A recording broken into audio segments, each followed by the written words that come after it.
이 시간 말씀을 받겠습니다. 이 복된 시간에 주시는 하나님의 말씀은 창세기 1장 1절의 말씀입니다.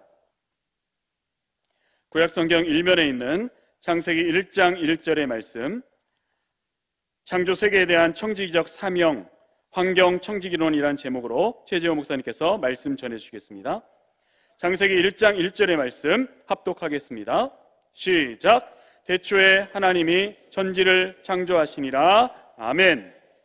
이 시간 우리에게 귀한 말씀을 전하실 강사 목사님은 대구 성일교회를 담임하시고 총신대 신학대학원 교수님으로 섬기시는 최재호 목사님이십니다. 이 시간 귀한 목사님을 보내신 하나님께 감사하는 마음과 목사님을 환영하는 마음으로 뜨겁게 박수로 맞이하겠습니다.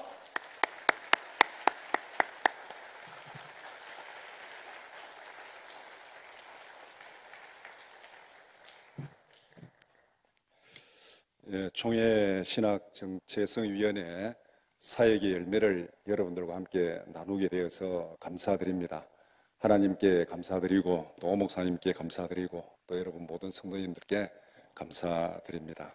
제가 잠시 기도드리고 시작하겠습니다. 거룩하신 아버지 하나님 감사합니다. 저희들이 이 땅에 살아가면서 하나님께서 우리에게 보여주신 말씀의 진리를 따라서 말씀의 기초 위에서 생각하고 행동하며 살아가는 저희들 되게 하여 주옵소서. 이 시간도 온전히 하나님의 말씀에 집중하는 시간 되게 하여 주옵소서. 예수님의 이름으로 기도드리옵나이다. 아멘.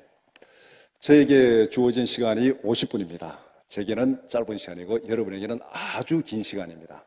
이 짧은 50분 동안 이 환경청지기론, 창조 오늘 주제가 11번째 창조 세계인데 이 자연에 대한 이 창조 세계에 대한 우리의 사명 역할이 무엇인지 그것을 간단하게 한번 정리해 보고자 합니다.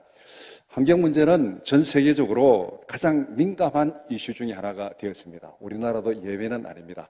그런데 우리가 환경 문제에 대해서 많이 듣기는 듣는데 실제로 그것이 어떤 것인지를 알려고는 별로 생각하지 않습니다. 특별히 교회 다니시는 분들이 환경 문제 그냥 매스컴에서 얘기한 대로 그냥 듣고만 있고 그냥 그거 받아들이는 거예요. 그러면 어떤 문제가 생기냐면은 여러분들이 가스라이팅 당하는 거고 보이스피싱 당하는 겁니다. 환경 문제가 뭔지를 여러분들이 적극적으로 검토하고 적극적으로 검색해야 됩니다. 이게 그냥 이 컴퓨터 알고리즘으로 그냥 우리에게 들리는 대로 계속 들으면은 여러분은 99% 가스라이팅 당하고 보이스피싱 당합니다. 오늘 이 얘기를 좀 잘 듣고 앞으로 환경 문제에 대해서 이슈를 볼 때 이게 뭐지 하고 질문을 가지고 들어가면은 그게 맹점들이 다 보입니다. 그래서 오늘날 환경 문제를 언급할 때 가장 많이 등장하는 단어 3종 세트가 있습니다. 기후위기, 많이 들어보셨죠? 기후위기. 우리 오늘 막 덥다, 원래는 매스컴에서 지금 올해 여름이 덥다고 굉장히 난리를 피우는데 여름은 늘 더웠어요. 안 더운 적이 없습니다. 늘 더웠습니다. 뭐 서울에 뭐 어쩌고 저쩌고 하는데 뭐 35도, 대구는 35도 한 달 계속 35도 이상이에요. 여름 더운 거 당연한 건데 지금 매스컴에서 과잉 그냥 막 자극적인 말로 기후 위기가 막 굉장히 눈앞에 다가왔다는 과장을 하고 있습니다. 위기. 그런데 기후 위기 그 다음 따라오는 게 지구 온난화. 여기 원인이죠. 그럼 이 기후 위기의 원인이 뭐냐? 지구 온난화. 그 다음 지구 온난화가 따라오면 그 다음 따라오는 게 뭐냐면 탄소 중립입니다. 그러니까 기후 위기가 눈앞에 닥친 현상이고 그 현상을 유발하는 원인이 무엇인가? 지구 온난화. 그럼 지구 온난화를 해결할 방법이 뭐냐? 탄소 중립. 이렇게 지금 이 3종 세트가 늘 같이 등장을 합니다. 그런데 현재 상황은 탄소 중립이라는 이 이슈가 모든 환경 문제를 다 빨아들여 버립니다. 모든 게 탄소 중립 안에서 지금 뭐 파리 올림픽 그저께 끝났지만 거기도 뭐 기후 올림픽 해가지고 전부 탄소 중립 그걸 다 빨아들이는 그런 이슈가 되어버렸는데 이 탄소 중립 정책은 객관적 사실에 근거한 정책이 아니라 이념에 사로잡혀서 지나치게 한쪽으로 치우친 왜곡된 정책입니다. 처음 들어보셨죠? 탄소 중립 정책은 객관적 사실에 근거한 것이 아니라 이념에 선동된 거짓 정책입니다. 여기에 가스라이팅 당하지 말고 여기에 보이스피싱 당하지 말라는 거예요. 탄소 중립은 환경 문제를 해결함에 있어서 역사상 최악의 고비용 저효율 정책입니다. 모든 정책은 투자된 비용 대비 효과가 나타나야 되는 거예요. 그런데 탄소 중립은 지금 인류 역사상 가장 최악의 고비용 저효율 정책. 이렇게만 얘기하면은 무슨 대단한 엉뚱한 소리를 하냐 그렇게 생각할지도 모르겠습니다. 제가 여기에 대해서 간단한 예 두 가지만 딱 들어드릴게요. 그 이상 여러분들 한번 찾아보시기 바랍니다. 엄청나게 자료들이 찾아보면 많이 있어요. 그냥 있으면 안 들립니다. 그게 찾아보면 많이 있습니다. 하나는 여러분들 자 환경 문제에 대해서 우리가 왜 이렇게 가스라이팅 당하고 보이스피싱 당하느냐면은 간단합니다. 그 메커니즘이 전기차와 휘발유차 어느 쪽이 환경 친화적입니까? 전기차, 휘발유차 어느 쪽? 네? 전기차. 당연하죠. 전기차가 환경 친화적인 거 이거 모르면 바보라 생각합니다. 예를 들어서 전기차를 운전해서 서울까지 갔습니다. 휘발유차를 운전해서 서울까지 갔습니다. 어느 쪽이 이산화탄소를 더 많이 배출했을까요? 물어나 많았죠. 휘발유차 여기서 서울까지 한 100km 정도 됩니까? 가면은 이제 휘발유차 내연기관 차는 계속 이게 매연을 뿜어내니까 이산화탄소를 배출합니다. 전기차는 매연가스가 안 나오잖아요. 그러니까 이산화탄소 배출을 안 합니다. 그러니까 딱 보면은 전기차는 친환경차, 휘발유차는 환경을 파괴하는 차. 이렇게 딱 대비를 시켜가지고 이제 전기차 하면은 모든 사람들이 당연히 그렇게 생각하고 넘어갑니다. 그런데 이 탄소 중립과 전체 환경 이슈를 가지고 전기차를 한번 보면은 진짜 전기차가 친환경적인가 이 문제를 캡처 마크까지 딱 들여다보면은 전기차, 이 내연기관차가 휘발유차가 쉽게 말하면은 1km 운전하는데 이산화탄소 배출량이 106g입니다. 106g. 그러면은 전기차가 1km 운전하는데 배출하는 이산화탄소가 96g입니다. 10g밖에 차이 안 나요. 휘발유차하고 전기차하고. 그럼 전기차가 어떻게 96g을 배출합니까? 아무 매연가스가 없는데. 그런데 여기서 환경 문제를 한 사건만 놓고 보면 되는 게 아니고 전체를 놓고 봐야 됩니다. 이게 이제 라이프 시스템 어세스먼트라고 생애 주기적 평가. 그러니까 전기차를 생산해서 폐차할 때까지 전체를 놓고 봐야 된다는 겁니다. 그러면은 전기차를 생산할 때 제일 중요한 게 뭔가 배터리 생산해야 되는 거죠. 배터리 하려면 거기에 뭐 여러 가지 이 중금속들 많이 들어가잖아요. 이 배터리 중금속 이 모든 광산을 중국이 전 세계로 다 장악을 하고 있습니다. 중국이 그것을 장악하는 이유가 몇 가지 있습니다. 그 중에 하나가 뭐냐면은 이 배터리에 들어가는 이 중금속들, 이런 금속들이 굉장히 환경 파괴적이고 오염이 극심하고 선진국에서는 하기를 싫어하는 광산입니다, 그게. 그러나 선진국이 손을 안 대요, 그거를. 그러니까 중국이 그걸 다 독식을 하는 거예요. 그냥 환경 파괴적이고, 거기 가면 굉장히 인체에도 안 좋고, 이런 모든 이 광산, 유해한 광산을 해야 되기 때문에 중국이 이걸 다 장악을 하고 있는 겁니다. 그 다음에 이 전기차에 들어가는 전기를 생산하기 위해서 중국이 전기차에 제일 점유율이 높은데 그 전기를 생산하는 주 전기가 석탄을 뗀 화력발전소에서 나오는 겁니다. 그래서 전기차가 생산부터 폐차까지 다 계산하면은 배터리를 만드는 공정, 그 다음에 그 전기 생산 과정 다 해가지고 생애주기, 생산부터 폐차까지 다 계산해가지고 하면은 탄소 배출량이 1km당 96kg 나온다는 거예요. 96g 나온다는 거예요. 그러면은 휘발유차하고 전기차하고 탄소 배출량이 10g밖에 차이 안 납니다. 우리가 보통 전기차, 휘발유차 이거는 100대 제로잖아요. 100대 제로. 현상만 놓고 보면 100대 제로입니다. 그런데 이 제조부터 폐차까지 다 계산해서 보면은 이게 100대 제로가 아니고 106대 96입니다. 그런데 이게 또 문제가 뭐냐면은 그래서 탄소 중립하는 분들이 전기차를 만들어서 사용을 하면은 탄소 중립한다고 그렇게 해가지고 막 전기차 막대한 보조금을 주잖아요. 지금 전기차는 국가 보조 없으면 경쟁력이 없습니다. 워낙 값이 비싸가지고. 그러면은 이게 왜 이 탄소 중립이 최악의 고비용 저효율이냐면은 이 전기차로 인해 가지고 이 이산화탄소 배출량 1톤을 감축하기 위해서 들어가는 비용이 8천만 원입니다. 8천만 원. 이산화탄소 1톤을 감축하기 위해서 전기차 운행해가지고 들어가는 돈이 8천만 원이에요. 국가의 세금으로 많이 이게 지원이 되고 해서 8천만 원 들어갑니다. 그러면은 환경단체에서 환경에 말하는 사람들이 이산화탄소 1톤 배출량 배출권을 구입하면 얼마냐면은 13,000원입니다. 13,000원이면은 이산화탄소 1톤 배출할 수 있는 배출권을 구입할 수 있어요.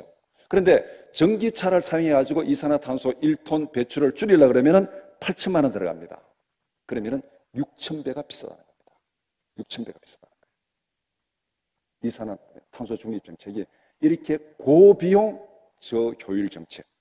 전기차 이제 뭐 그 인천에서 화재가 나가지고 지금 굉장히 이제 지금 여러 가지로 이제 문제점이 많이 제기되는데 이 문제 여러분들 한번 진짜 그런지 여러분 찾아보시기 바랍니다. 그 다음에 또 하나 예를 들면은 탄소 중립부라면은 파리 기후 협약에 근거한 탄소 중립을 전 세계적으로 시행을 하고 있습니다. 그런데 파리 기후 협약에 의해서 탄소 중립 정책을 하려고 그러면은 2100년에 탄소 제로를 지금 목표로 하고 있는데 2100년까지 매년 1조 달러에서 많게는 4조 4천억 달러를 투입해야 됩니다. 돈을 매년 1년도 아니고 4조 4천억 달러가 얼마인지 우리는 감이 안 잡혀요. 4조 4천억도 아니고 4조 4천억 달러. 그게 얼마냐면은 2022년도 기준으로 미국 연방정부의 1년 예산이 4조 8천억 달러입니다. 그러면은 미국 연방 예산 전체만큼 매년 2100년까지 투입을 해야 돼요. 돈을. 그렇게 해가지고 2100년에 탄소 중립을 딱 실현했습니다. 그러면은 지표면 온도가 몇 도 낮아질까? 0.169도 낮아집니다. 1.5도도 아니고 0.169도. 피부로 느끼기에 거의 미미한 정도 0.169도. 그 엄청난 돈을 매년 투입해가지고 얻는 효과는 0.169도. 그런데 파리 기후협약의 목표를 설정한 그 탄소 중립을 실천하는 나라가 있느냐?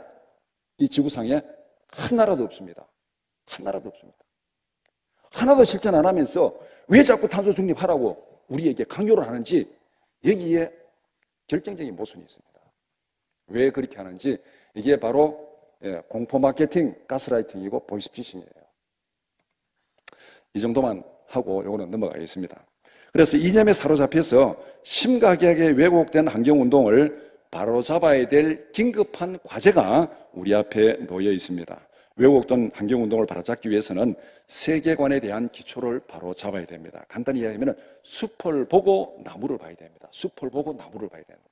그냥 우리가 나무만 보면은 이게 뭐 전기차, 휘발유차 딱 갖다 놓고 비교하면 당연히 전기차죠.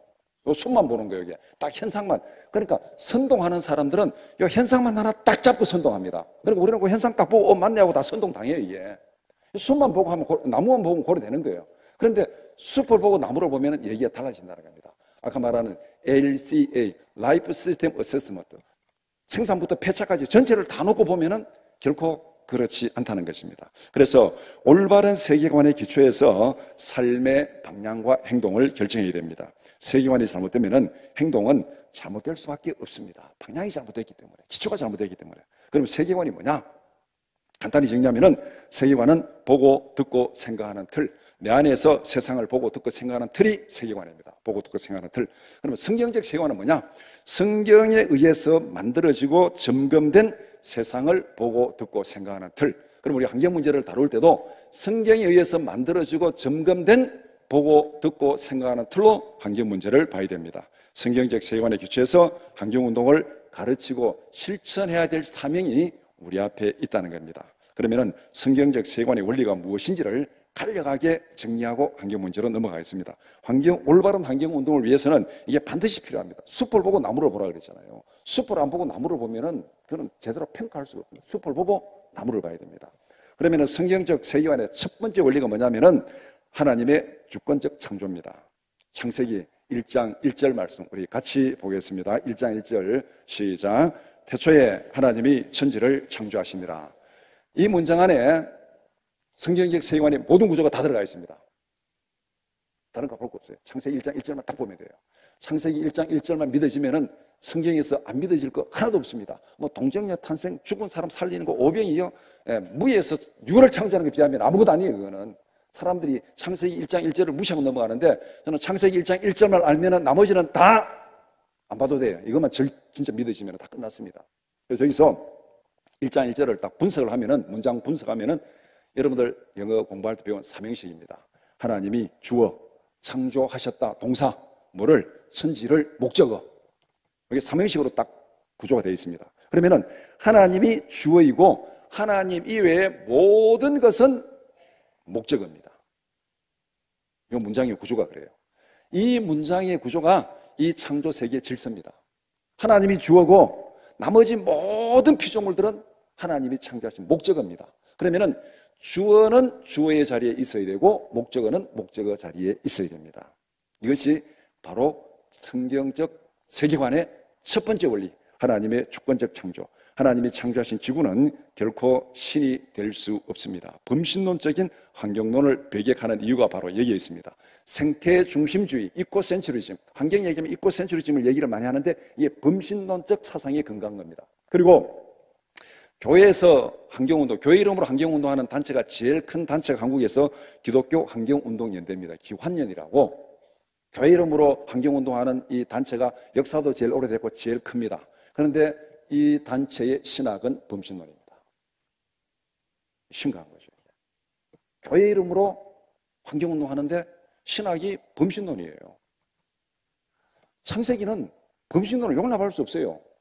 하나님이 주어고 나머지는 다 목적입니다. 지구가 신이 될 수 없어요. 성경은 그걸 용납하지 않습니다. 그런데 어떻게 교회 이름으로 범신론을 받아들이느냐. 그래서 이 범신론이라는 걸 드러내는 가장 그 핵심적인 사건이 하나 있었는데, 예전에 그 이명박 정부 때 4대강 사업을 할 때 이 기완연에서 4대강 사업을 극구 반대를 했습니다. 저는 뭐 4대강 찬성 반대 그걸 얘기하자는 게 아니고, 극구 반대하면서 그 반대 논리로 편 사상이 뭐냐면은 하나님의 몸에 삽질하지 말라. 기완연에서 4대강 사업을 반대하는 그 기초가 하나님의 몸에 삽질하지 말라. 그럼 지구는 뭐라는 거예요? 하나님의 몸이에요. 4대강 사업만 삽질합니까? 여러분들 아파트 질 때 기초 파는 거 다 삽질하는 거예요. 이 교회 질 때 기초 파는 거 다 하나님 몸에 삽질하는 거예요. 말이 안 되잖아요, 이게. 그러니까 교회 이름으로 환경운동하는 사람이 이렇다는 겁니다. 우리가 이 실상을 알아야 돼요, 실상을. 지구는 신이 아니라 하나님께서 창조하신 피조물입니다. 환경운동이 이 근본 원리에서 벗어나면은 왜곡될 수밖에 없습니다. 세상의 모든 병리 현상은 환경 문제뿐만 아니라 정치, 사회, 문화, 경제 모든 병리 현상은 주어와 목적어를 뒤집으려는 데서부터 시작되는 거예요. 하나님이 주어고 나머지 모든 것은 목적어. 주어는 주어의 자리에 있어야 되고 목적어는 목적의 자리에 있어야 되는데 목적어가 주어가 되려고 설치다 보니까 이 모든 병리 현상이 나타나는 거. 그래서 성경적 세계관의 첫 번째 원리, 하나님의 주권적 창조, 창세기 1장 1절. 그 다음에 두 번째 원리는 인간의 청지기적 사명입니다. 인간 창조의 특성을 창세기 1장 26절에서 28절 말씀하고 있습니다. 26절에서 28절 같이 보겠습니다. 하나님이 이르시되 우리의 형상을 따라 우리의 모양대로 우리가 사람을 만들고 그들로 바다의 물고기와 하늘의 새와 가축과 온 땅과 땅에 기는 모든 것을 다스리게 하자 하시고, 하나님이 자기 형상 곧 하나님의 형상대로 사람을 창조하시되 남자와 여자를 창조하시고 하나님이 그들에게 복을 주시며 하나님이 그들에게 이르시되 생육하고 번성하여 땅에 충만하라. 땅을 정복하라. 바다의 물고기와 하늘의 새와 땅에 움직이는 모든 생물을 다스리라 하시니라. 인간 창조의 특징, 여기서 세 가지를 말하고 있습니다. 첫 번째는 하나님의 형상대로 창조했다. 하나님과 소통할 수 있는 존재로 창조했다는 겁니다. 하나님이 원본이고 우리는 형상이에요. 하나님과 소통할 수 있어요. 그러면 이 세 가지 특징은 세 가지 영역에서 우리의 사명이 무엇인지를 보여주는 거예요. 하나님께서 우리를 하나님의 형상대로 만들었다는 것은 하나님에 대한 우리의 정치적 사명이 뭐냐? 하나님과 소통하는 겁니다. 예배하고 찬양하고 기도하는 것. 이게 우리의 첫 번째 사명이에요. 인간의 첫 번째 사명이 예배입니다. 예배. 예배가 빠진 인간의 사명이 있을 수 없습니다. 그래서 10계명 중에 1계명에서부터 제4계명까지가 바로 이것입니다. 하나님을 바로 예배하고 하나님을 바로 섬기라. 이게 우리에게 주어진 첫 번째 정치적 사명. 그 다음에 두 번째는 남자와 여자로 창조하셨다 그랬습니다. 이것은 공동체 안에서 살아가도록 창조되었습니다. 공동체에 대한 인간의 정치적 사명을 말씀하고 있습니다. 공동체에 대한 정치적 사명은 우리가 공동체를 든든히 세우는 겁니다. 10계명에서 5계명부터 10번째 계명까지가 이 공동체, 이웃을 사랑하라는 계명이에요. 이게 우리의 두 번째 사명입니다. 인간의 첫 번째 사명은 하나님을 경외하고 하나님을 경배하고 찬양하는 것. 두 번째 사명은 공동체를 세우는 것, 이웃을 사랑하는 것이에요. 세 번째, 만물을 다스리라 그렇게 말씀합니다. 1장 28절에서 인간에게 창조 세계에 대한 정치적 사명을 주셨습니다. 인간에게 경작의 사명을 주셨습니다. 그래서 이 창세기 1장 28절이 환경 문제에 있어서 오해의 소지가 많이 있습니다. 다스리라 하니까 이 다스리라, 그 다음에 정복하라 하니까 이게 무슨 뭐 군림하고 착취하고 이렇게 얘기를 하는데 이것이 아니고 이 다스리고 정복하는 개념이 경작하고 보존하는 것입니다. 그래서 창세기 1장 28절은 2장 15절과 같이 읽어야 됩니다. 2장 15절 같이 보겠습니다. 여호와 하나님이 그 사람을 이끌어 에덴 동산에 두며 그것을 경작하며 지키게 하시고. 그러니까 창세기 1장 28절에서 정복하고 다스리라는 말이 뭐냐면은 경작하고 지키게 하는 겁니다. 경작과 보존. 그러니까 하나님께서 우리에게 창조 세계, 세상에 대해서 준 사명은 바로 경작과 보존의 사명을 주신 거예요. 이게 경작의 사명입니다. 그러면은 우리 인간의 창조 특징 세 가지가 하나님께 대한 사명, 공동체에 대한 사명, 세상에 대한 사명, 세 가지를 말씀하고 있습니다. 그 다음에 성경적 세계관의 세 번째 원리, 하나님의 선하신 창조입니다. 창세기 1장 31절 말씀 같이 보시겠습니다. 하나님이 지으신 그 모든 것을 보시니 보시기에 심히 좋았더라. 저녁이 되고 아침이 되니 이는 여섯째 날이니라. 하나님은 물질을 악하게 창조하지 않았습니다. 보시니까 모든 것이 심히 좋았더라. 선하게 창조했습니다. 모든 이원론을 배격합니다. 그리스 철학은 영혼은 선하고 물질은 악하다. 그렇게 해서 물질 이거를 악하다고 보는 거예요. 성경은 결코 그렇게 말하지 않습니다. 하나님 모든 것을 다 선하게 만드셨습니다. 창세기 1장 31절은 창조의 완성이요 성경적 세계관의 완성입니다. 인간이 살아갈 인생의 목표를 제시하는 것입니다. 우리가 살아갈 목표가 뭐냐? 앞에서 사명 세 가지 줬죠. 하나님에 대한 사명, 그 다음에 이웃에 대한 사명, 세상에 대한 사명. 이 사명을 통해서 우리가 만들어갈 인생의 목표가 뭐냐? 우리의 목표는 하나님이 보시기에 아름다운 세상, 아름다운 공동체, 아름다운 환경을 만들어가는 것. 이것이 우리의 인생의 목표입니다. 그러니까 창세기 1장 31절은 세계관의 완성이고 우리 인생의 목표를 제시하는 것. 그러면 성경적 세계관의 기본 틀은 기초, 창세기 1장 1절 하나님의 주권, 그 다음에 정직의 사명, 세계의 기둥, 하나님에 대한 사명, 이웃에 대한 사명, 세상에 대한 사명. 그 완성이 뭐냐? 1장 31절 지붕을 딱 덮은 거. 보시기에 심히 좋았더라. 하나님이 보시기에 좋은 나의 모습, 하나님이 보시기에 좋은 가정, 교회, 직장, 국가를 만들어가는 것이 우리의 사명이고 인생의 목적이고 하나님이 창조하신 이 세상의 완성입니다. 이것이 성경적 세계관의 기본 틀입니다. 이 틀을 가지고 환경 문제를 봐야 됩니다. 그 다음에 이제 세 번째 볼 것이 창조 세계의 타락입니다. 창조 세계는 인간의 범죄로 타락했습니다. 타락의 원리가 뭐냐? 하나님께서 이 세상을 창조한 이 하나님의 창조 원리가 주권적인 창조 1장, 창세기 1장 1절인데 타락의 원리는 3장 5절입니다. 3장 5절 같이 보겠습니다. 너희가 그것을 먹는 날에는 너희 눈이 밝아져 하나님과 같이 되어 선악을 알 줄 하나님이 아심이니라. 여기서 하나님과 같이 되어, 이걸 잘 보셔야 돼요. 창세기 1장 1절에 주어, 동사, 목적어. 인간은 목적어입니다. 목적어가 주가 될 수 없어요. 그런데 3장 5절은 뭡니까? 사탄이 뭘로 지금 하와를 유혹하고 아담을 유혹합니까? 너가 주가 될 수 있다 이 말이잖아요. 쉽게 얘기하면 하나님과 같이 돼요. 목적어를 보고 너가 주가 될 수 있다, 주가 될 수 있다. 그렇게 해서 지금 하와와 아담을 유혹하는 거예요. 그러니까 목적어가 주가 되는 거예요. 이게 결국은 1장 1절의 질서를 뒤집는 거잖아요. 성경적 세계관의 기본 원리를 뒤집는 겁니다. 그러면 인간이 어떻게 타락했습니까? 3장 6절 말씀 같이 보겠습니다. 여자가 그 나무를 본즉 먹은집도 하고 보암직도 하고 지혜롭게 할 만큼 탐스럽기도 한 나무인지라. 여자가 그 열매를 따먹고 자기와 함께 있는 남편에게도 주매 그도 먹은지라. 하나님 앞에 선전포고한 겁니다. 내가 이제는 주가 되겠습니다. 하나님의 모든 계명을 어기고 목적의 자리에서 벗어나서 내가 이제 창조세계의 주어가 되겠습니다.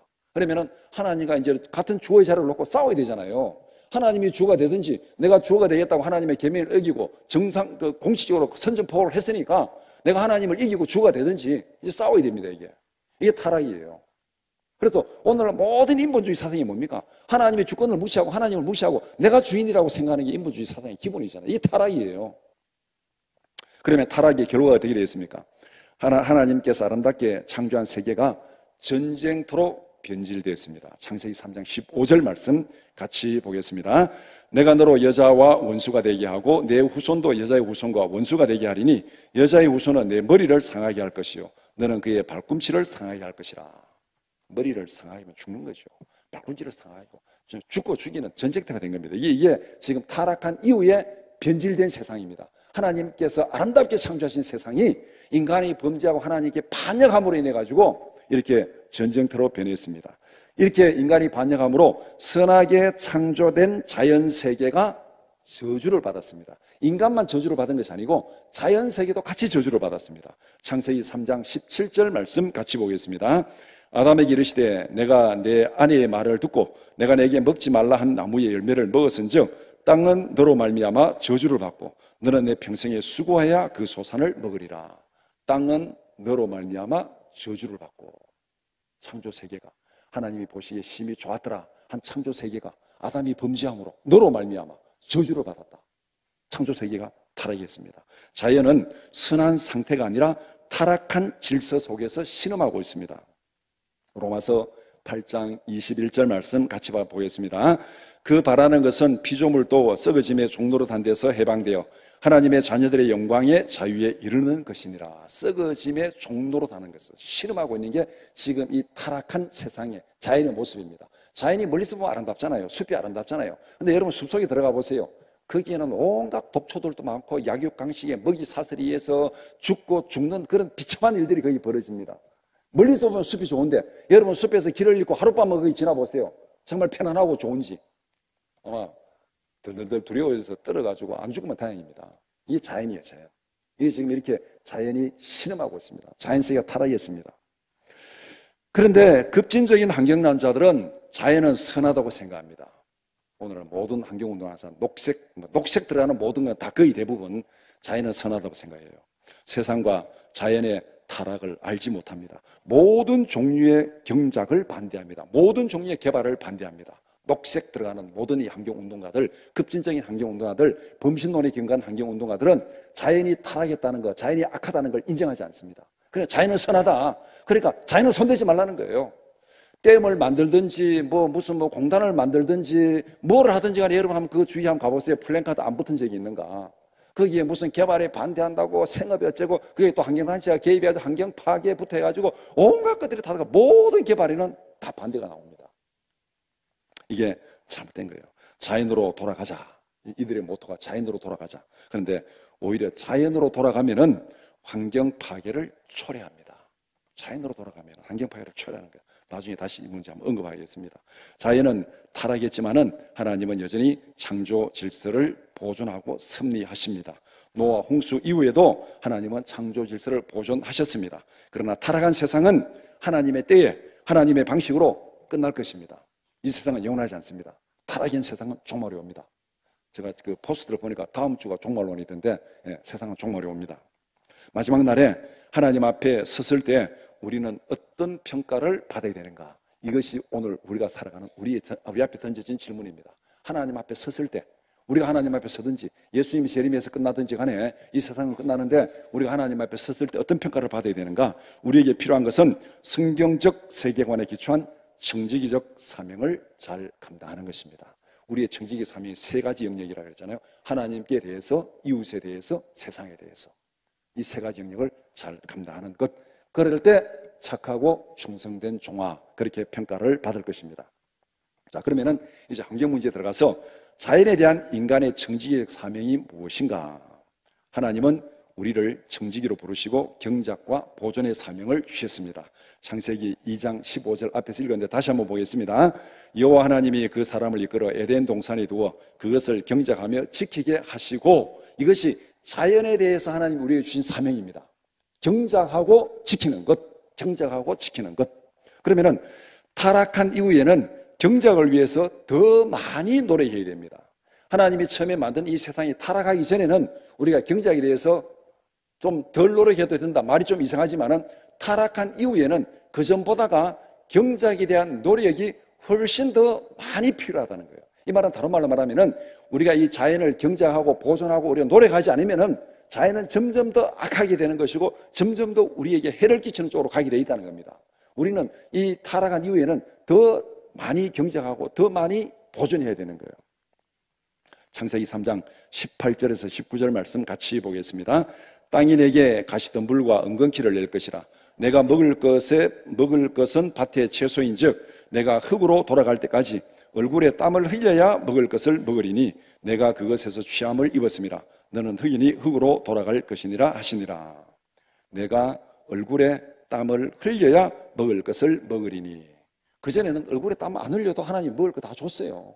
이제는 사역은 둘째치고 생명을 부지하기 위해서 얼굴에 땀을 흘려야, 죽을 때까지 얼굴에 땀을 흘려야 네가 먹을 것을 먹으리라. 이 말은 뭐예요?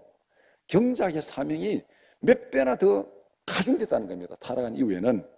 그래서 환경 청지기론의 핵심 원리는 이 하나님은 인간을 청지기로 부르고 경작과 보존의 사명을 주셨습니다. 창조 세계에 대한 인간의 청지기적 사명은 자연을 숭배하는 것이 아니라 창조 세계를 경작하고 보존하는 것입니다. 자연에 대한 우리의 사명은 경작과 보존입니다. 환경 청지기론은 하나님의 선한 청지기로서 경작과 보존의 사명을 잘 감당하는 것. 환경 청지기론, 오늘 제목이 환경 청지기론인데, 그럼 환경 청지기론이 뭐냐? 이 자연에 대해서 하나님이 주신 경작과 보존의 사명을 잘 감당하는 것이다.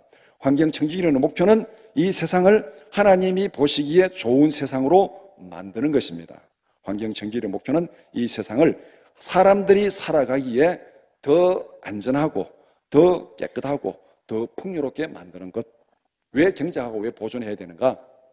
사람들이 살아가기에 더 안전하고 더 깨끗하고 더 풍요롭게 만드는 것. 우리가 이 자연에 대해서 다스리고 경작의 사명으로 옛날부터 쭉 내려오는 그 원칙이 있습니다. 치산치수 들어보자. 치산치수.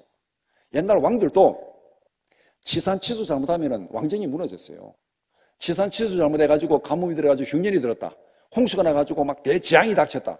그러면 그 왕권이 무너지는 겁니다. 이 치산치수가 결국 뭡니까? 자연을 다스리는 거예요. 그대로 놔두면 안 되잖아요. 그래서 뭐 댐을 만들다든지 숲을 만들고 이 강을 관리하고 해가지고 홍수 때 홍수 나지 않도록 관리하는 거고, 가뭄 때 가뭄 피해 있지 않도록 관리하는 거. 이거는 옛날부터 쭉 내려오는 겁니다. 치산치수. 이게 안 되면은 홍수에 사람들 쓸려 들어가 죽고 가뭄에 죽고 이러면은 이게 지금 자연이 우리가 살아가기에 편하고 안전하고 깨끗하고 풍요로운 자연 환경이 아니잖아요.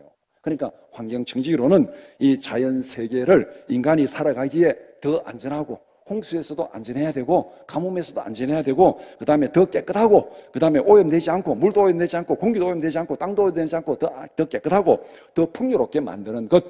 농사를 지어가지고 좀 풍요롭게 만드는 것. 이것이 환경 청지기론의 목표입니다. 같은 행동을 하더라도 동기가 다를 수 있습니다. 에너지를 절약하고 쓰레기를 분리수거하더라도 동기가 다를 수 있습니다.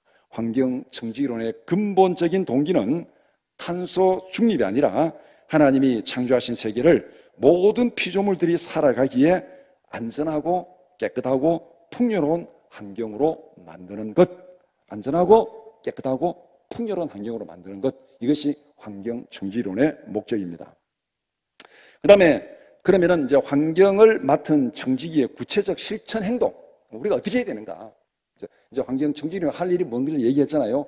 경작과 보존인데, 경작과 보존의 목적이 뭡니까? 이 세상을 인간이 살아가기에 더 안전하고 더 깨끗하고 더 풍요로운 세상으로 만드는 것이 환경 청지기론의 목적입니다. 그럼 이 목적을 수행하기 위해서 우리가 환경 청지기로서, 여러분 개개인이 환경을 맡은 청지기로서 어떻게 행동해야 되는가? 첫 번째는 창조자 하나님을 경외하는 것입니다. 앞에서 말한 창세기 1장 1절이에요. 하나님을 경외하는 삶의 근본적인 원리는 사랑입니다. 사랑. 성경에 모든 율법과 선지자를 요약하면 예수님이 뭐라고 요약했습니까? 하나님을 사랑하고 이웃을 사랑하라.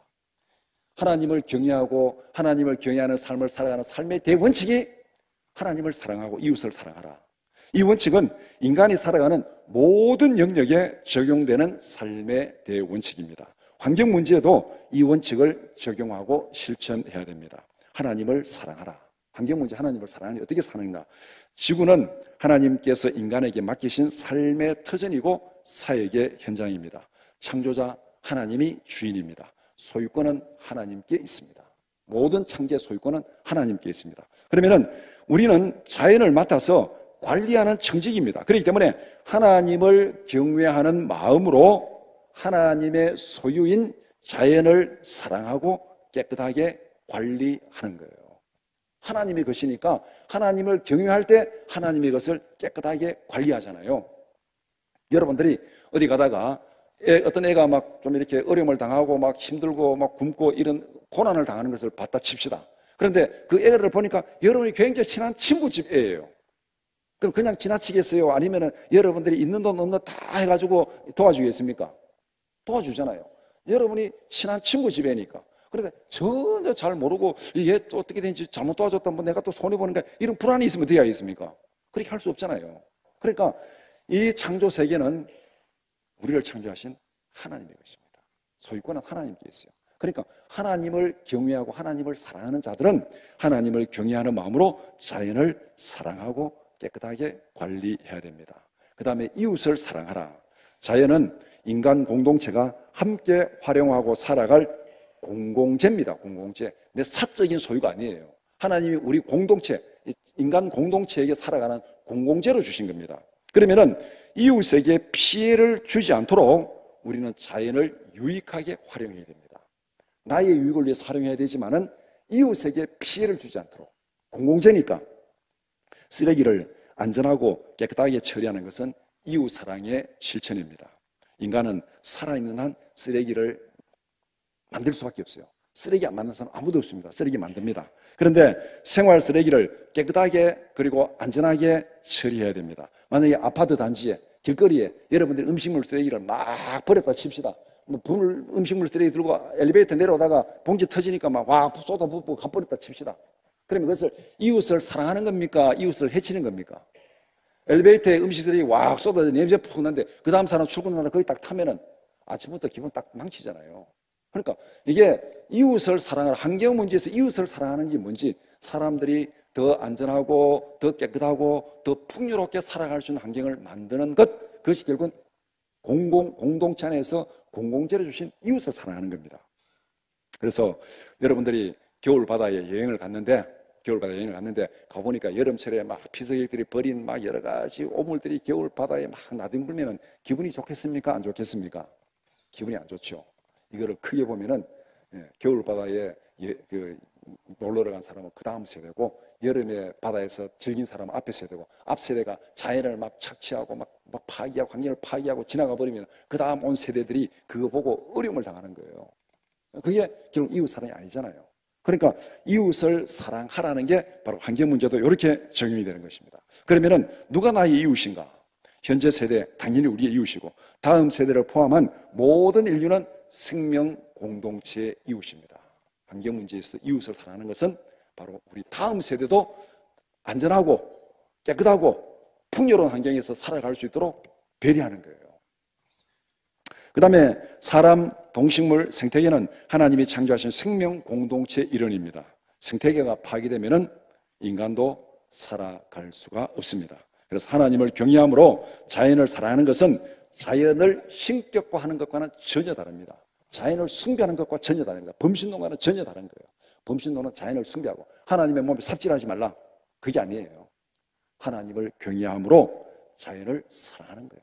하나님의 것이고 또 하나님께서 우리 모든 인류에게 공공재로 주셨으니까 모든 사람들이 안전하고 깨끗하고 풍요로운 환경에서 살아갈 수 있도록 우리가 경작하고 보존하는 것 이것이 하나님을 사랑하는 것이고 이웃을 사랑하는 것. 그러니까 우리가 환경 청지기로서 첫 번째 해야 될 것이 뭐냐면 창조자 하나님을 경외하라. 창조자 하나님을 경외하는 대원칙이 하나님을 사랑하고 이웃을 사랑하라. 이것입니다. 그 다음 두 번째는 하나님이 창조하신 세계를 경작하라. 2장 15절에서 말씀했죠. 경작의 의미는 하나님께서 창조 세계에 심어두신 잠재력을 충분히 드러나게 하는 것, 이게 경작입니다. 경작은 여러분들 화초를 가꾸든지 꽃을 가꾸고 농사를 짓든 해보면 다 알잖아요. 고추를 심어가지고 가꾸는데 어떤 사람은 막 그냥 비료도 안 주고 막 엉망해가지고 고추가 막 죽지도 못하고 살지도 못하고 하다가 고추 하나 딱 맺었습니다. 경작 잘한 겁니까? 못한 겁니까? 못한 거죠. 고추의 잠재력을 발휘시키지 못했어요. 근데 어떤 사람은 고추를 심어놓고 그냥 비료도 잘 주고 물도 잘 주고 관리를 잘해가지고 고추가 한 200개 열렸습니다. 경작 잘한 거예요? 못한 거예요? 잘한 거죠. 그러니까 고추가 가지고 있는 잠재력을 충분히 발휘하도록 만드는 것이 경작입니다. 하나님께서 창조 세계에 묻어두신 잠재력을 충분히 드러나게 하는 것, 이게 경작의 기본 개념입니다. 그래서 경작은 기술 혁신을 위한 인간의 모든 창조적 연구와 개발이 다 여기에 경작에 포함됩니다. 오늘은 무슨 뭐 창업을 한다, 아니면은 무슨 뭐 신소재를 만든다, 반도체를 만들어낸다, 무슨 뭐 에너지 전환이 만들어낸다, 모든 기술 혁신을 해가지고 이 사람들이 풍요롭게 살아갈 수 있는, 우리나라 예를 들면 반도체 우리가 개발하지 못하고 반도체 발전시키지 못했다면 오늘날 대한민국의 경제는 없잖아요. 오늘 대한민국 우리가 누리는 풍요는 없습니다. 반도체를 잘 연구하고 개발해가지고 이제 경제 기술을 발전시켰으니까 오늘 우리가 그 열매로서 대한민국 전체가 풍요롭게 살아가고 있는 이런 모습, 이게 바로 경작입니다. 하나님이 창조세계에 묻어두신 잠재력을 충분히 드러내서 발휘하도록 만드는 것. 그러면은 경작의 이유와 목적이 무엇입니까? 경작 이유는 맡은 자들에게 때를 따라 양식을 나누어 주기 위해서. 열심히 경작해야 곡식을 생산할 거 아닙니까? 곡식을 생산해 먹을 걸 주잖아요. 창세기에서 기본 개념이 그렇잖아요. 그러면 오늘 우리 한국에서 경제 문제를 얘기할 때 사람들이 늘 그런 얘기 하잖아요. 우리 다음 세대 먹거리가 뭐냐? 이제 반도체가 이제 기술 격차가 좁아지고 이제 막 따라오는 이게 많고 이 우위가 사라지니까, 그러면 반도체 이후에 이 대한민국이 먹고 살 먹거리가 뭐냐? 이래 질문하고 신문에 이제 경제를 걱정하는 사람들이 그래 기사를 쓰잖아요. 이 먹거리, 이게 경작이에요. 누가복음 12장 42절 43절 같이 보겠습니다. 주께서 이르시되 지혜 있고 진실한 청지기가 되어 주인에게 그 집 종들을 맡아 때를 따라 양식을 나누어 줄 자가 누구냐? 주인이 이럴 때에 그 종이 그렇게 하는 것을 보면 그 종은 복이 있으리로다. 집 종들을 맡아서 때를 따라 양식을 나누어 줄 자. 여러분이 가장이면은 여러분 가정에서 때를 따라 가족들이 양식을 나누어 줘야 되고, 여러분들이 무슨 뭐 구청장, 시장이면은 또 시장으로서 또 시의 어떤 생활의 편의를 위해서, 그 다음에 대통령이면 대통령 국가의 경제를 책임진 자로서 사람들이 먹고 사는 문제를 해결해야 되잖아요. 경제 문제가 제일 중요하잖아요. 모든 정치 이슈에서. 그러니까 이게 결국 뭐냐면은 경작의 주목적은 때를 따라 양식을 나누어 주기 위해서 내가 맡은 식구들, 그것이 국민이든지 가족이든지 회사원이든지 때를 따라 양식을 나눠주기 위해서 경작을 하는 겁니다. 경작의 목적은 경작의 결과물을 활용해서 삶을 풍성케 하는 것입니다. 그래서 우리가 무슨 뭐 탄소 중립, 에너지, 탄소 중립하면 전부 전기 쓰지 말라, 전기 에어컨 끄고 뭐 하지 말라는데, 에너지 통제로 삶의 질을 떨어뜨리는 것은 생명을 풍성케 하는 것이 아닙니다. 생명을 약탈하는, 삶의 질을 약탈하는 거예요. 여러분들 밤에 한 30도, 28도 되는데 에어컨 다 끄고 문 열어놓고 한번 주무셔 보시기 바랍니다. 제대로 잠이 오는지. 오늘 여기 우리 에어컨 끄고 다 예배 드리면은, 아마 여기 몇 명이나 예배 끝까지 참석하실지 모르겠습니다. 이게 말이 안 되는 소리. 하나의 현상만 보면 거기 앞에서 말한 대로 그냥 딱 현상만 놓고 전기차, 휘발유차 딱 비교하면은 여기에 이거다 싶은데 전체를 보면은 그렇지 않다는 거예요. 그러니까 우리가 전체를, 숲을 보고 나무를 봐야 된다는 거예요. 경작이 절실히 필요한 근본적 이유는 간단합니다. 인간은 자기 배가 불러야 환경을 돌아봅니다. 이 문제를 가지고 제가 강의한 동영상이 유튜브에 검색하면 떠돌아다닙니다. 인간은 자기 배가 불러야 환경을 돌아봅니다. 타락한 세상에서는 부정할 수 없는 현실입니다. 우리 속담에 금강산도 뭐라고요? 식후경이다. 금강산도 식후경이다. 이게 오늘 국제 정세에서 그대로 보여주는 게, 지금 최근에 이 유럽에서 이 선거를 많이 했는데 녹색 이쪽이 다 거의 이렇게 정치 세력을 잃었어요, 거기가. 왜냐하면 경제가 안 좋으니까. 그래서 우크라이나 전쟁 이후에 유럽의 탈원전이 끝났습니다. 우크라이나 전쟁 이후에 유럽의 탈원전이 끝났어요. 탈원전 포기하고 다 원전 중시 쪽으로 갔습니다. 우크라이나 전쟁, 러시아에서 가스 딱 막아버리고 에너지 딱 막아버리니까 대책이 안 서는 거잖아요. 근데 이 탈원전도 참 웃기는 것이, 탈원전 제일 먼저 시작한 데가 이탈리아하고 그 다음에 독일이에요. 독일, 이탈리아 탈원전하고 자기들은 뭐 풍력, 태양광 해가지고 전기 쓴다는데 전기가 모자라요. 어디서 수입하냐? 주로 프랑스에서 수입합니다. 프랑스에서 그들이 수입하는 대부분의 전기는 어디서 나오느냐? 원자력에서 생산한 겁니다. 이 정신승리 아닙니까? 우리는 원전 안 돌려서 우리는 태양광하고 풍력만 썼어. 나머지는 수입에 썼어. 우리는 원자력 안 돌렸어. 그런데 그 전기 수입한 그거는 뭡니까? 원자력에서 나온 거예요. 앞에서 말한 대로 수만 보면 안 된다는 게 바로 이거예요. 전체 라이프 시스템 어세스먼트를 해야 되는 거예요. 처음부터 끝까지를 다 봐야 되는 거예요. 파리 이번에 기후올림픽도 마찬가지예요. 따지고 보면은 자기들은 우리는 에어컨 안 돌렸고 우리는 육류 안 줬고 우리는 이산화탄소 배출 안 했다는데, 따지고 보면 이산화탄소 배출 훨씬 더 많이 했어요. 에어컨 설치 안 하니까 각 나라마다 에어컨 다 공수했습니다. 우리나라도 에어컨 공수했어요. 고기 안 주니까 우리나라도 막 선수단이 고기 갖다 줬어요. 그러면 각자 다 에어컨 공수하고 고기 공수하니까 비용 더 들어갑니까? 덜 들어갑니까? 그 운송 비용 이산화탄소 더 나오죠. 그럼 또 개막식한다고 세너강에다가 배를 85척 띄웠습니다. 그 85척 배 돌리면서 그 기관에서 나오는 그 매연 이산화탄소 훨씬 더 많이 배출한 거예요. 그러니까 조직위원회에서 보면은 우리는 탄소 배출 안 했어. 우리는 너들이 에어컨을 공사하든지 말든지 고기를 공사하든지 말든지 우리는 안 했어. 이게 지금 말이 되는 얘기예요. 전체 지구 환경을 위하면은 오히려 파리 기후올림픽은 내가 볼 때는 기후올림픽 반대로 간 거예요. 전체로 보면. 이게 우리가 지금 환경 문제는 나무만 보면 안 되고 숲을 봐야 되는 이유가 바로 여기에 있습니다. 그리고 2024년도부터 AI가 상용화되었습니다. 여러분들 이제 신문에 많이 AI 이게 엄청나게 많이 얘기잖아요. AI가 상용화되면서 문제가 뭐냐면 전기 수급에 비상이 걸렸습니다. AI가 전기를 잡아먹는 하마입니다. 이게 엄청난 전기를 소모합니다. 그래서 여러분들이 검색을 할 때 네이버에서 검색하는 것하고 AI에 들어가서 검색하는 것하고 전기 소모량의 차이가 20배 차이 납니다. 20배. 네이버에서 데이터베이스 돌리는 것 전기 소모하고 AI에 들어가서 데이터베이스 돌리는 것하고 전기 소모가 20배 차이 납니다. 그러면 여러분들이 정말 탄소 중립 에너지 절약하려면 절대 AI 쓰면 안 돼요. 예, 절대 씁니다. 전기가 20배 들어갑니다. 그러니까 전기 수급에 비상이 걸려가지고 지금은 뭐 태양광, 풍력, RE100 다 물 건너갔습니다. 미국이나 이런 데 지금 화력발전소 건설 계획이 줄이 서 있습니다. 지금.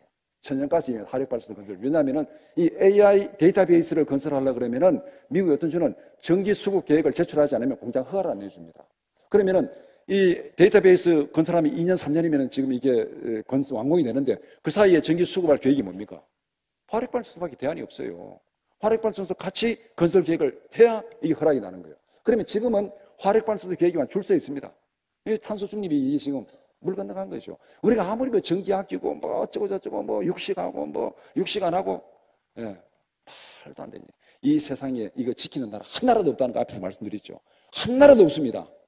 오히려 더 많이 폭증시킵니다. 탄소 배출량을. 아무도 못하는 걸 우리에게 강요해요. 그 자체가 잘못된 거예요. 그래서 어떤 사람은 그래요. 기후운동 항상 그럽니다. 그래도 우리의 작은 변화가 큰 변화를 이룰 것이다. 천만의 말씀. 티끌모아 태산이 아니라 티끌은 아무리 모아도 티끌입니다. 티끌은 아무리 모아도 티끌이에요. 환경운동에서. 여러분들 아무리 탄소 중립 에어컨 꺼보세요. 화력발전소 하나 딱 생겨버리면 끝이에요. 뭔 소리 하는 겁니까? 여러분들이 월급 받아서 아무리 저축해보세요. 삼성그룹 만들어내는가? 못 만들어요. 잘하면 겨우 집 한 채 사겠죠. 티끌모아 티끌입니다. 거기에 속지 마세요. 환경운동하는 사람들이 나의 작은 행동이 큰 변화를 이룹니다. 그러니까 기부하세요. 다 마케팅 전략입니다. 마케팅 전략. 들어가 보세요. 다 기부예요. 기부. 그래서 경제학의 결과물로 삶을 풍성케 하는 것이 환경을 보존하는 국체적인 방법입니다. 자연세계에서 채집에만 의존한다면 환경은 황폐화될 수밖에 없습니다. 채집에만 의존한다면. 지금 서울에 만약에 1000만 인구가 다 채집하기 위해서 남산으로 관악산으로 북한산으로 가가지고 거기서 땔감 채취해가지고 나무 떼가지고 난방하고 뭐 취사하고 한다 해보세요. 그 숲들이 얼마나 남아가겠습니까? 한 일주일 남아가겠습니까? 그게 자연으로 돌아가자. 완전히 꽝이고 거짓말입니다. 그거 속으면 안 돼요. 자연으로 돌아가면 환경을 황폐하게 철저하게 1년 내에 환경을 다 황폐하게 만듭니다. 자연으로 돌아가려고 그러면 지구가 인구가 한 5억 정도 되면 수용할 수 있답니다. 5억 정도 되면 채집 생활로. 근데 지금은 지구상 인구가 80억이에요. 뭔 말인지 이해가 되시죠? 그 다음에 세 번째, 창조 세계를 보존하라. 하나님이 창조하신 창조 질서를 훼손하지 말라는 것.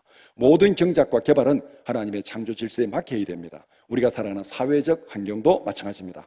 우리가 살아가는 살아가는 삶이 창조 질서를 따라 살아갈 때에 가장 안전하고 행복한 삶을 살 수 있습니다. 우리가 지금 사회적으로 문제되는 젠더 이슈, 동성애, 동성은 다 하나님의 창조 질서를 부정하는 겁니다.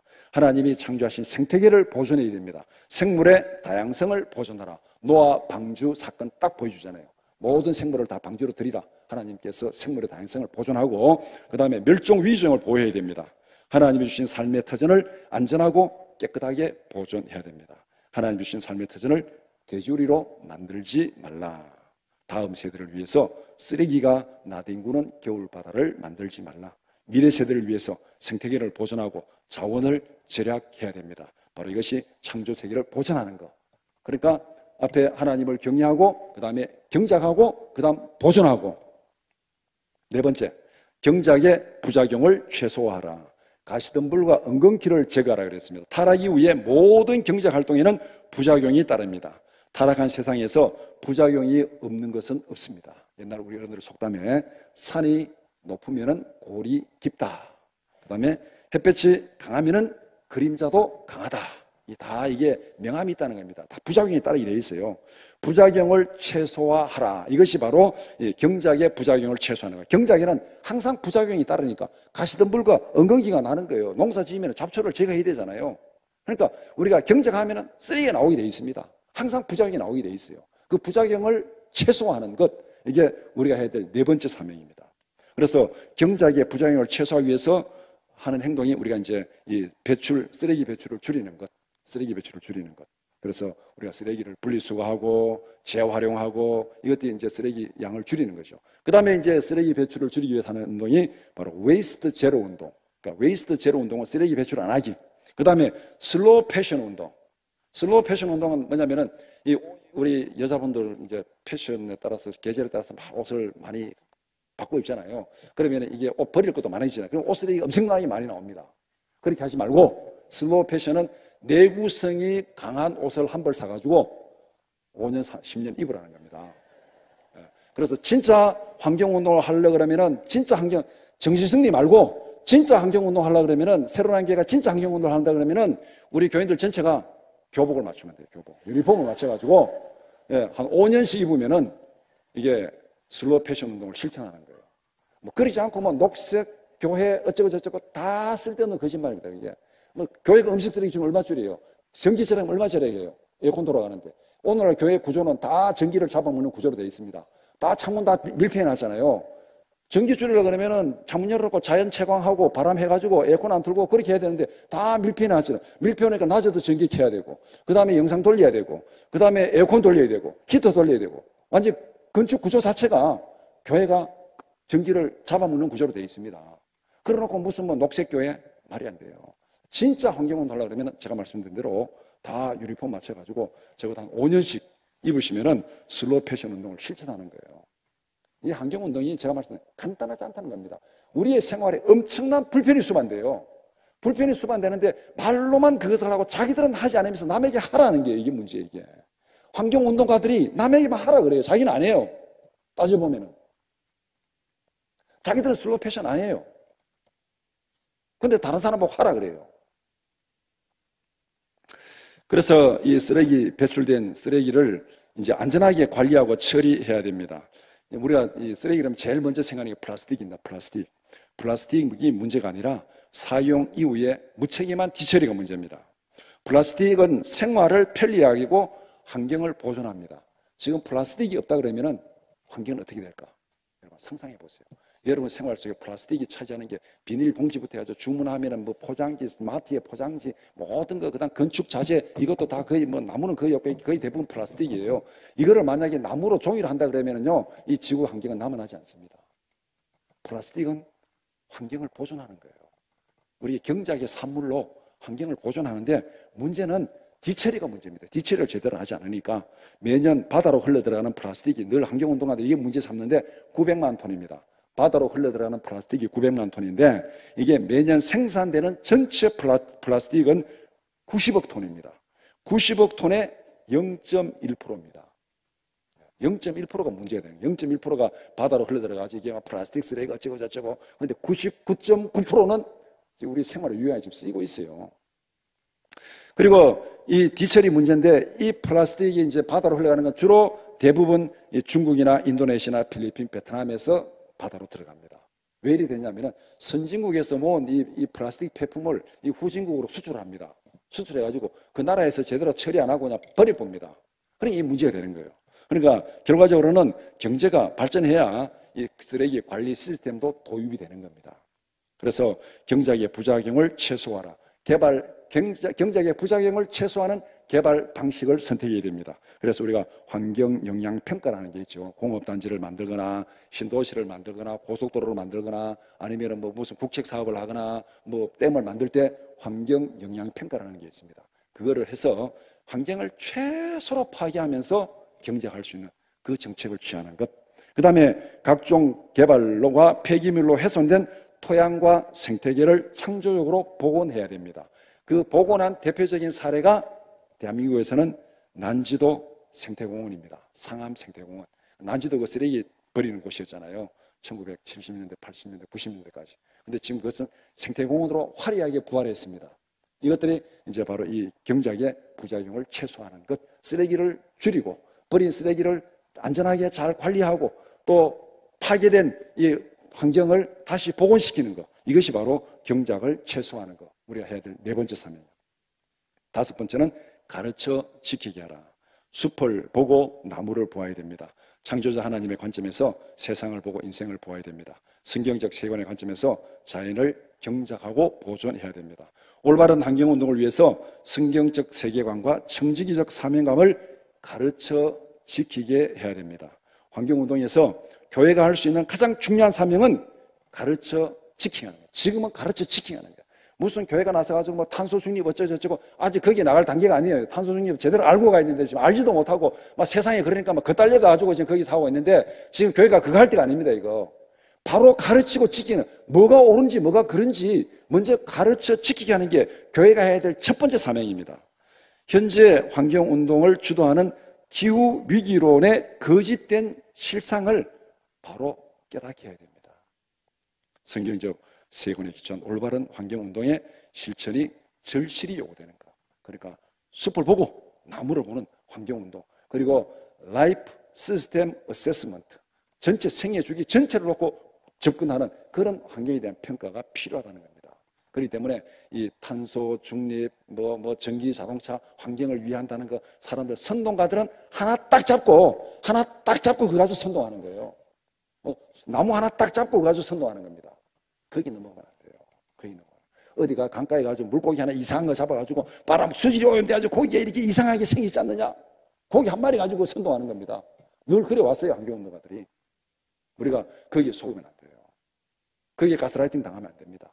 그렇기 때문에 우리는 성경적 세관에 근거해가지고 라이프 시스템 전체로 봐서 어느 것이 진짜 환경을 위한 것이고 어느 것이 환경에 해가 되는지 그거를 잘 평가해야 돼요. 이렇게 평가하면은 제가 아까 말씀드린 대로 지금 파리 올림픽, 기후 올림픽이 결코 될 수가 없습니다.